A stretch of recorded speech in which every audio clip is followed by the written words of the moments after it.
Chères coordinatrices, chers coordinateurs, chers adhérents, chers amis, vous qui avez participé à la Grande Marche, un jour, 2 jours ou durant 5 semaines, nous aurons fait ce mercredi 26 septembre la restitution de tout le travail d'écoute et de remontée de terrain que vous avez entrepris auprès des Français.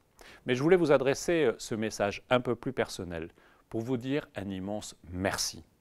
Vous avez donné des heures de votre temps.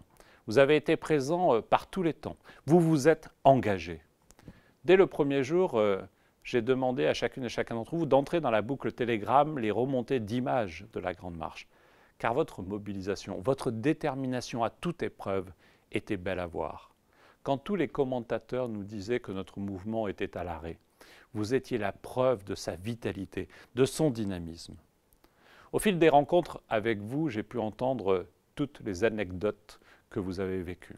Par exemple, cette rencontre avec Hélène, résistante de la Seconde Guerre mondiale, qui a ouvert grand sa porte à l'un d'entre vous pour lui dire à quel point notre démarche pour l'Europe l'a touchée et qui lui a montré fièrement sa carte de résistante. Ce sont les histoires de tous ceux qui ont su faire parler quelqu'un qui avait à peine entrouvert sa porte.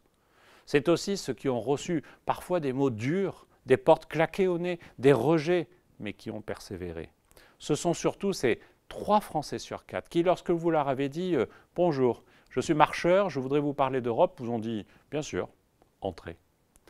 Cette façon de faire, d'aller écouter, de prendre le pouls, de faire remonter les préoccupations réelles des Français, c'est notre marque de fabrique, c'est notre ADN.